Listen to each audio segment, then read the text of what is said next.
البدع والأهواء، أهل البدع العقائدية وأهل البدع السياسية. نقول بيننا وبينكم السلف، بيننا وبينكم الكتب، كان فيقول البدع بيننا وبينكم. Bismillahirrahmanirrahim. Alhamdulillah wassalatu wassalamu ala Rasulillah wa ala alihi wa sahbihi wa man walah ma ba'd. Kita lanjutkan bacaan terhadap kitab Mustalahul Hadis karya Asy-Syaikh Muhammad bin Shalih Al-Utsaimin rahmatullah alaih, halaman yang ke-63. Simak baik-baik barakallahu fiik. Kita baca. Qala al-muallifu asbahullah, syarat-syarat ijazah dari seorang syekh itu berlaku. Syekh memberikan ijazah kepada muridnya, nah berlaku syaratnya apa? Diperhatikan syaratnya. Halaman 63 bagian bawah itu.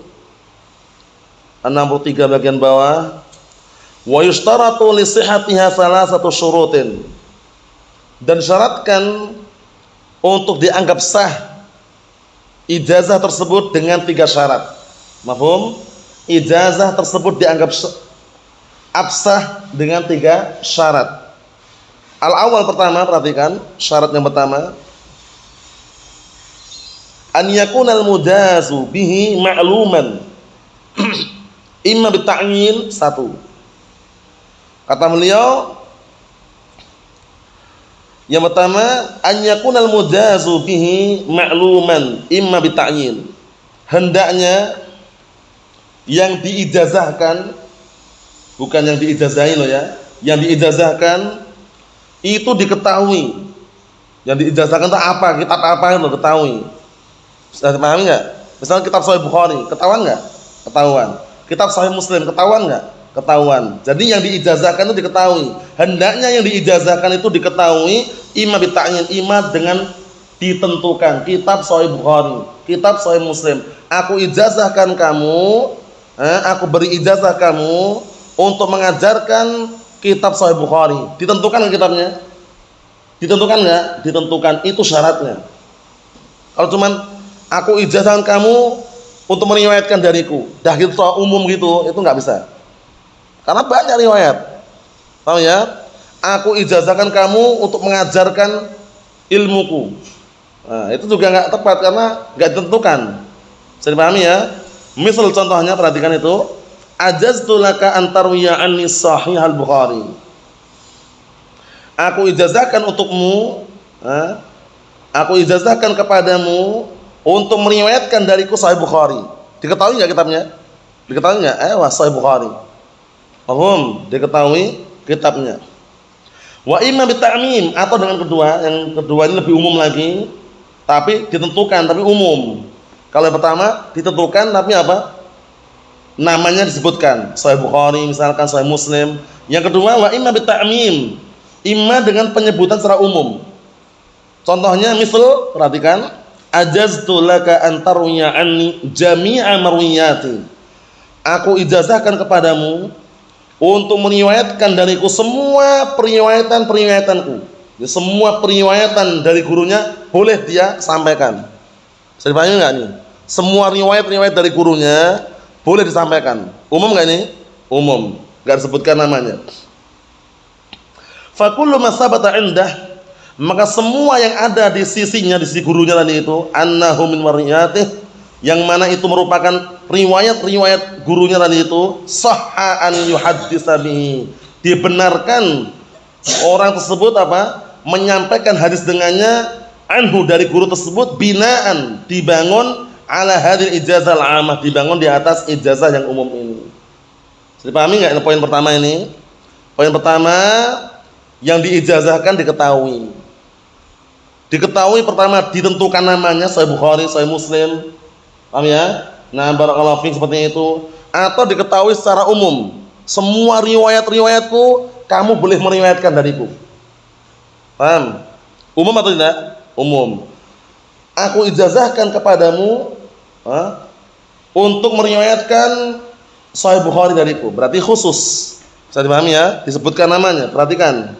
Nah, barakallahu fiik, diperhatikan. Sekarang kalau enggak diketahui bagaimana? Fa in kana al-mujazu bihi mubhaman. Disimak itu bawahnya itu. Sekarang jika yang diijazahkan itu mubham, enggak diketahui, yang diijazahkan enggak diketahui wujudnya apa, bentuknya apa, lam tasih riwayah biha, maka tidak sah meriwayatkan dengannya.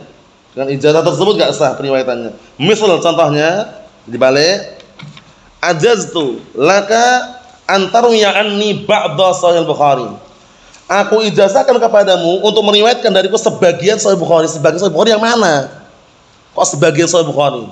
Sahih Bukhari kan utuh ya. Nah, ini berarti otomatis sama mubham, enggak diketahui yang mana. Au ba'da marwiyati, atau sebagian riwayat-riwayatku. Li'annahu la yu'lamu jazu bihi, dikarenakan yang diijazahkan enggak diketahui apa dan mana yang diijazahkan. Jadi pahami enggak nih?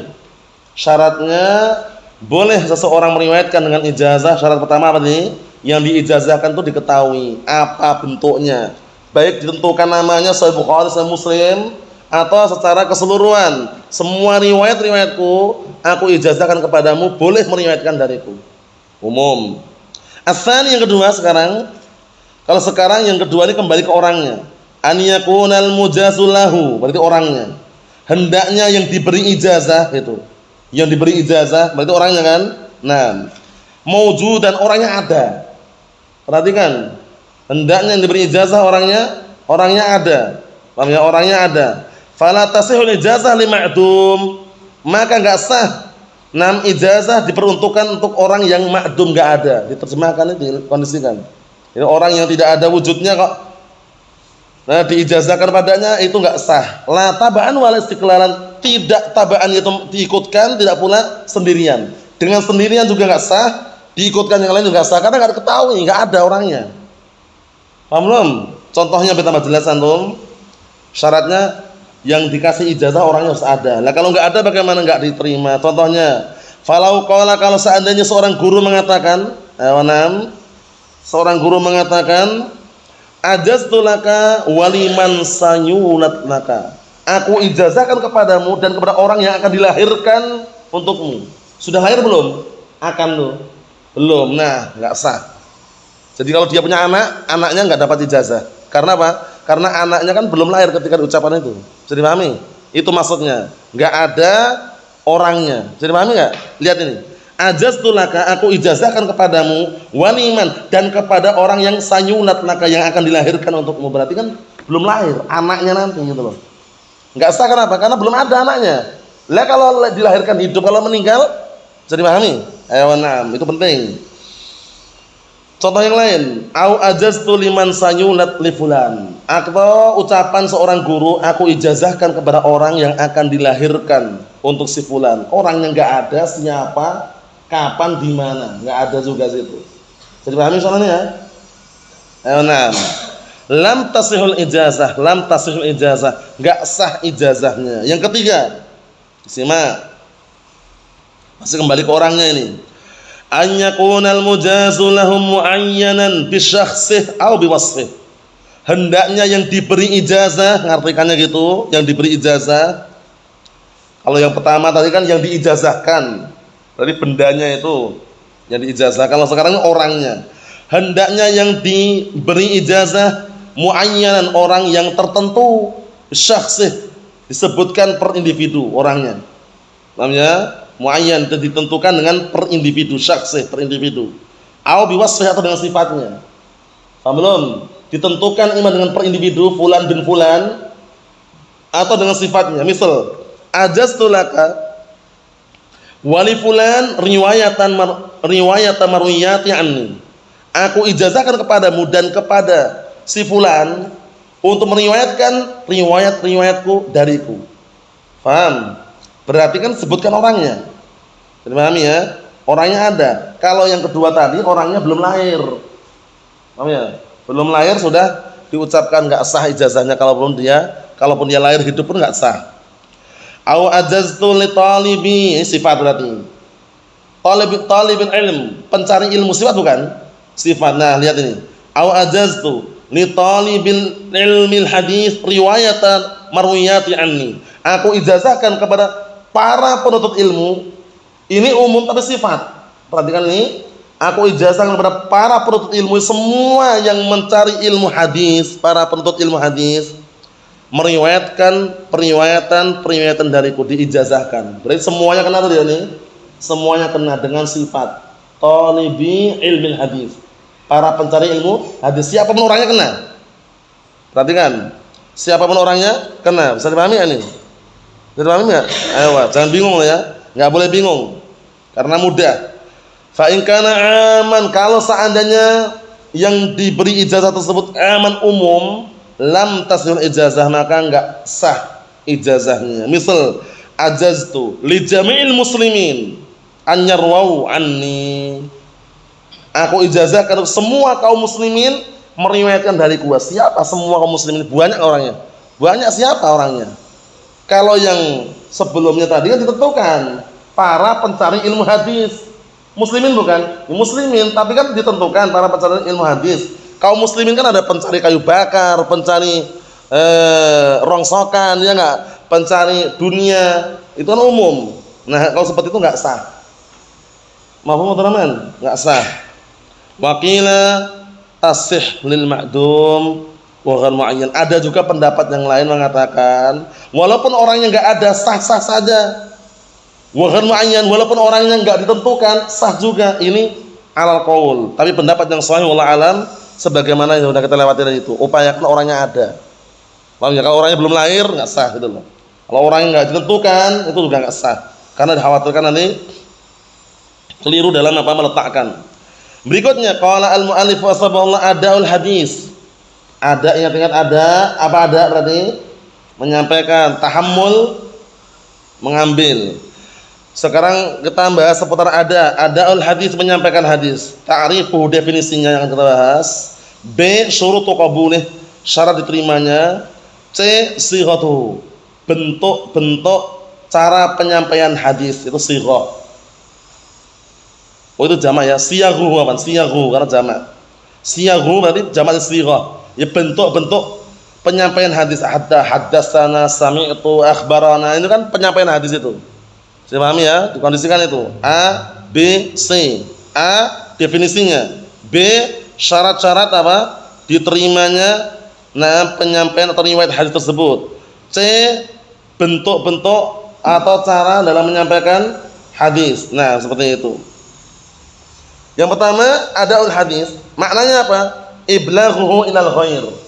Maknanya adalah menyampaikan hadis kepada orang lain. Bisa dipahami enggak? Makna ada iblaghul hadis ilal ghair, maknanya menyampaikan hadis kepada orang lain. Paham? Kalau at-tahammul kemarin apa? Mengambil. Akhdul hadis, mengambil hadis. Kalau ada itu iblaghul hadis, menyampaikan hadis kepada orang lain. Mafhum? Menyampaikan hadis kepada orang lain. Wa yu'addil hadis kama sami'ahu, dan orang tersebut menyampaikan hadis sebagaimana yang dia dengar. Dulu dengar dari gurunya apa? Dia sampaikan. Semakin persis, semakin sama, itu berarti semakin kuat hafalannya. Karena apa kemarin sudah kita lewati dalam hadis musalsal kemarin, sampai gaya-gayanya, gaya gurunya, cara menyampaikan dia hafal. Gurunya dulu ketika menyampaikan senyum, senyum juga dia. Dulu ketika gurunya menyampaikannya sambil bersandar, bersandar juga dia. Sampai semuanya meriwayatkan dengan secara beruntun berantai, musalsal. Nah, barakallahu fiik. Kita lihat sini. Kama sami'ahu hatta fi siyaghil ada wa yu'addil hadis, dia menyampaikan hadis kama sebagaimana sami'ahu, dia mendengarnya, hatta sampai fi siyaghil ada, sampai dalam bentuk-bentuk penyampaian dia hafal juga. Paham? Nah, fala yubaddil, dia tidak mengganti. Paham ya? Haddatsani bi akhbarani. Orang tersebut tidak mengganti lafaz haddatsani diganti akhbarani. Ternyata beda gitu loh. Haddatsani fulan dengan akhbarani fulan, itu ternyata ulama hadis membedakan. Perhatikan ini. Ulama hadis ternyata apa? Membedakan, sehingga enggak boleh mengganti haddatsani diganti akhbarani, enggak boleh. Paham? Ayo kita lihat. Au sami'tu atau diganti sami'tu. Nam au nahwiha atau yang semisalnya. Mafhum? Dulu ketika mengambil akhbarani nyampaikannya.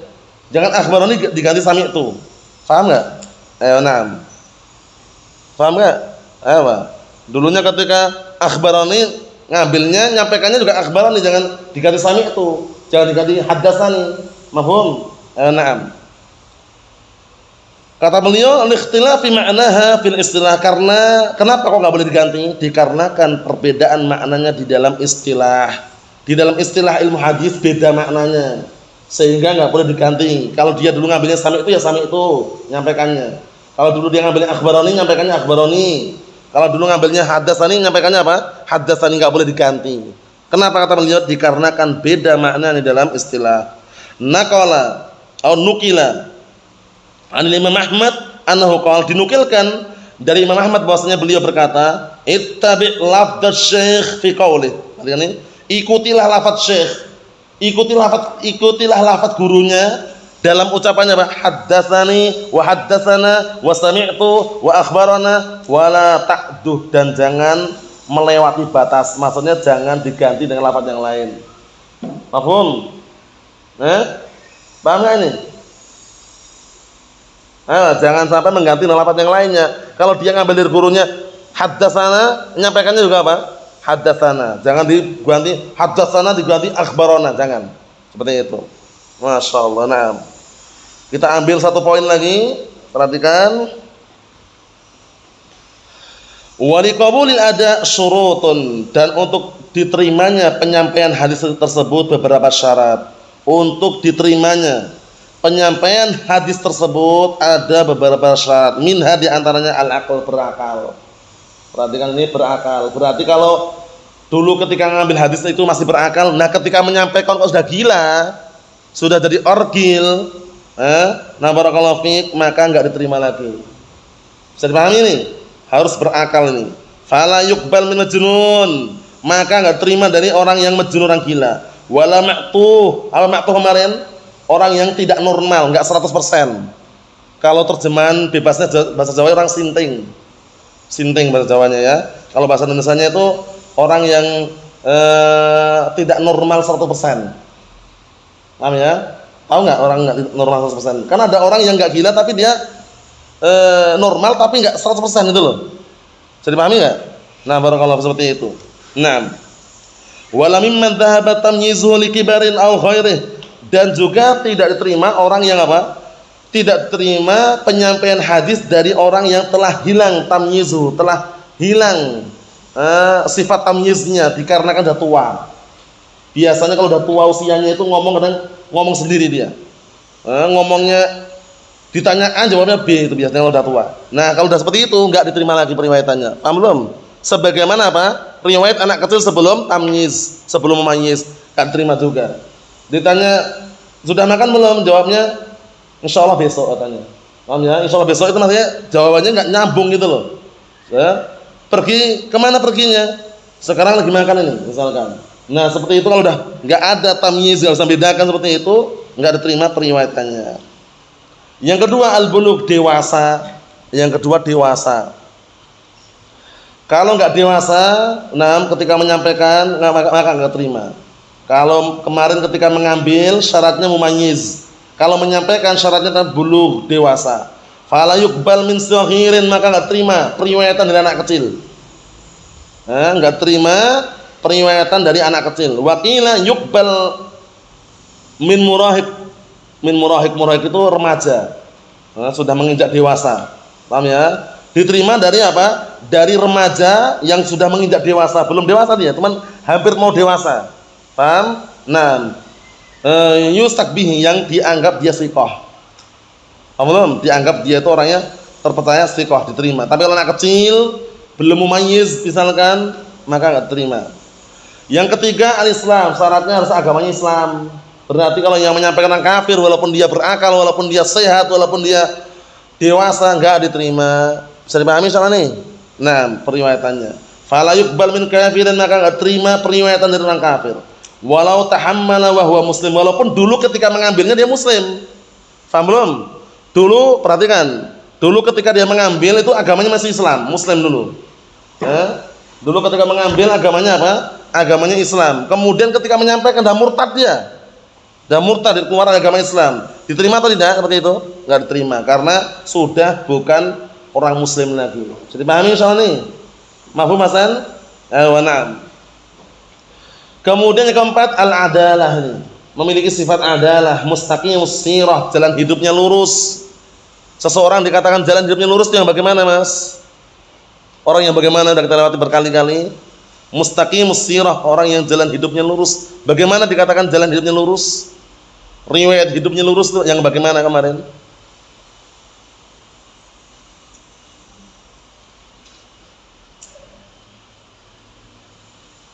Apa? Orang yang tidak melakukan dosa besar. Kurang yang pas.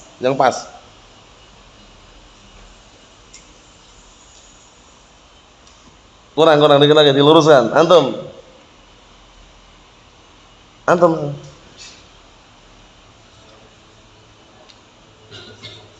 Naam, Arabnya itu huwallazi yajtanib 'anil kaba'ir wa lam yusir 'ala saghair. Artinya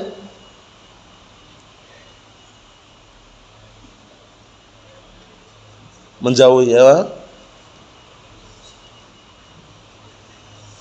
Naam, itu orang yang menjauhi dosa-dosa besar dan tidak terus-menerus di atas dosa-dosa kecil. Itu namanya mustaqimus sirah. Itu definisi yang bagus. Ada juga yang mendefinisikan yang lain bahwasanya orang yang apa? Yang tidak mencoreng muruahnya, kehormatannya atau harga dirinya, itu juga ada yang mengatakan definisi tersebut.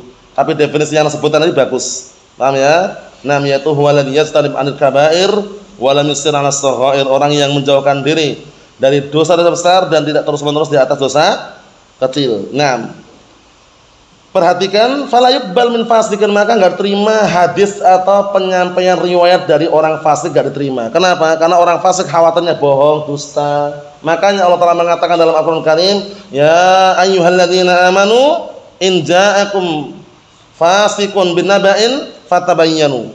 Wahai orang-orang yang beriman, jika datang kepada kalian orang fasik membawa suatu kabar, membawa suatu hadis, tabayyunlah dulu, cek dulu, benar nggak nih sampaikan? Jangan-jangan cuma pura-pura, jangan-jangan bohong, jangan-jangan dia dusta. Bisa dipahami ya? Berarti mafhumnya kalau orang sikoh, orang yang terpercaya, nggak perlu nanya, benar nggak kabarnya, nggak perlu nanya. Itu mafhum mukhalafahnya. Mafhum mukhalafahnya berarti kalau yang membawa hadis itu orang sikoh, nggak perlu tanya lagi. Paham, Muhammad? Nggak perlu tanya lagi. Nah, kalau orang fasik baru tanya, benar nggak ini? Dari mana kabarnya? Kan itu. Walau tahammala wa adlun. Nah, ya, walaupun ketika dia mengambil dalam keadaan dia apa? Dalam keadaan dia waktu ngambilnya itu memiliki sifat adalah, tapi ketika menyampaikan kok udah fasik, enggak diterima. Yang terakhir perhatikan, as-salamatu minal mawani'. Orang yang menyampaikan hadis tersebut selamat dari penghalang-penghalang. Penghalang itu penting. Yang menyampaikan hadis tersebut selamat dari penghalang. Apa penghalangnya? Kita lihat. Fala yuqbal ma'a ghalabatin nu'as, enggak diterima hadisnya atau penyampaian hadis bersamaan apa? Bersamaan barakallahu fiik ngantuk berat. Ghalabatin nu'as itu ngantuk berat. Didominan rasa ngantuk. Dominannya ngantuk. Jadi menyampaikan sambil deklak-dekluk misalkan. Kepalanya sambil ngantuk misalkan, berat nantinya. Haddatsana fulan. Diam dulu. Qala haddatsana alan. Ngantuk dulu. Nah, itu kalau menyampaikan seperti itu barakallahu fiik enggak diterima. Karena khawatirnya dia menyampaikan itu di luar kendali. Paham ya? Sehingga di kemungkinan besar keliru atau yang semisalnya. Au syaghilin, lihat ini. Atau enggak diterima enggak diterima penyampaian orang, maksudnya penyampaian hadis tersebut enggak terima dari siapa? Dari orang yang sibuk. Sibuk dia. Yuqallid fikruh. Nah, sibuk yang membikin apa? Yang membikin goncang pikirannya. Yuqallid itu membikin goncang, membikin enggak apa? Fokus pikirannya. Yuqallid membikin tidak fokus, membikin goncang pikirannya. Jadi sibuknya luar biasa dia. Bisnismen misalkan. Banyak dia lagi dagang misalkan, lagi intinya sibuk dengan pekerjaannya, sehingga ketika menyampaikan hadis khawatirnya yang dia sampaikan itu bukan hadis itu loh. Paham? Nah, barakallahu fiik. Yang disampaikan bukan hadis, disambung dengan yang lainnya karena sibuk. Kesibukannya itu mengganggu apa? Mengganggu kefokusan pikirannya tadi itu. Nah, itu 5 syarat ya.